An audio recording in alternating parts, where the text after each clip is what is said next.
Welcome back, everybody. This is Political Hot Seat, Thursday night, and it's a live call-in show at 727-8750. I have a trivia question. I'll come up with a question right after this caller. We have Roxanne on the line. Go ahead, Roxanne. Hi. You know, on these, Sharon, on these websites, a lot of people like to talk a lot of trash.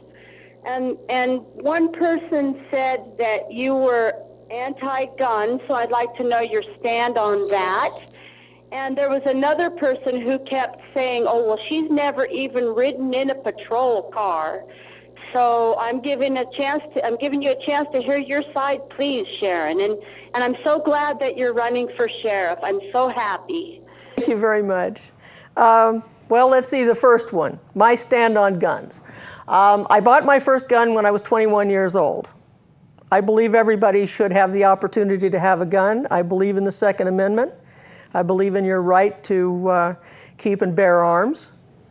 I'm not planning on putting any caveats on that or build any programs around anything. I was told the other day that, well, we heard that you were going to adopt Clark County's blue card program as far as having to register your guns. Absolutely not. As a matter of fact, if I could get rid of the CCW, I would, but that's a state law. Does that answer your question on that one? And what was the second question? Do you remember? Have you ever rode in a patrol car? Oh, once or twice. I became a sworn deputy, reserve deputy, when Jay Howard developed the reserve deputy program in October of 1975. I ran patrol on a regular basis, taking all kinds of calls from domestic batteries to murders, to thefts, to poachers on the mountain, to livestock that had gotten out. And I did that until about 1991, when Wehrly came in, and we had to go through an FTO program. Well, in the meantime there, I'd already built an FTO program for the reserves because I was the training officer for the reserves. But an FTO program was built, and we went through that whole entire FTO program, 80 hours of it. I was passed by the new regime, and so I got my Class 1 back. And then in 1994, I went through the Post Academy, and I was the valedictorian in my class and also Top Gun. Oh, great. Well, anyway, we have another caller on the line. That's Amy, and you might have answered some of those questions. Go ahead, Amy. You're on live. Hi. I just wanted to ask Sharon, by the way, how long she's actually been an officer, a police officer in Knight County, and does she have any education to bring to the position? Well, let's see. I've been a sworn officer from 1975 through the present day. I was a reserve officer from 1975, October, until 2003 with no breaks. And I was, let's see, I worked for the District Attorney's Office as a volunteer from 2003, January of 2003, until April of 2009, when I took a position, a full-time position with the DA's office. And I have been with them ever since. Okay, well, I got a question on that. You said 75, right? Yes. And you're 29 years old. How did you No, work I'm that 39. out? 39. Jack Benny and I are going real strong together. Okay, I was just curious how that came about. How that worked? Yeah, you know.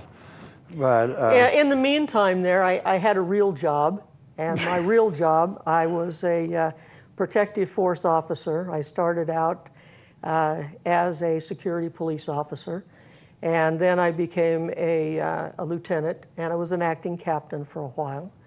Then I was a plans analyst, a training analyst, and firearms instructor, and on and on and on. Well, then you got a lot of background in it, so obviously Yes, I you do. have been in a patrol car. Yeah, I mean, I you know. have. Oh, I have too, but then they had to release me, insufficient evidence, you know. But you know, I got to ride in the patrol car. But anyhow, you have the background, it seems. How about things like,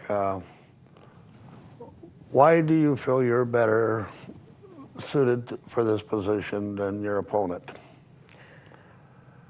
Well, maybe not better suited exactly, but I have different skills and abilities that I'm bringing to the table. And the skills and abilities that he's had with the Nye County Sheriff's Office for 24 years or so. I have a diversified and quantified personnel and program management background. I've managed over 15 special programs and provided supervision and day-to-day supervision for special projects and for emergency management and security response personnel. My management and supervisory skills were quantified through audits. And the audits were by upper management and nationally recognized audit teams.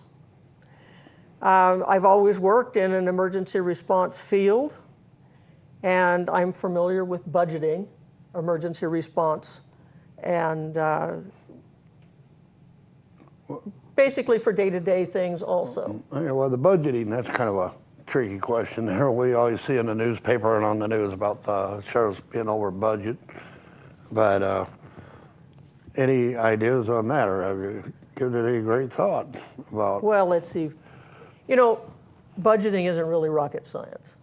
And I've had to budget for most every program that I've been involved in. And the very first thing that you do is you audit your program. Your people come forward, they let you know what they need to develop that program to be able to provide the services that are required. And then you sit down with them and you do a line by line. How many hours is it going to take? What resources do I need? How much preventative maintenance do I have on the equipment? What kind of equipment do I need? What kind of upgrades am I going to have in this year? And then when you get through, you take it to the bean counter and you tell them, this is what I need, this is why I need it. It's all in black and white. And Okay. at the end of it, you get a budget. We better hold that thought, because the station needs to meet their budget. So anyway, we'll be right back after these messages.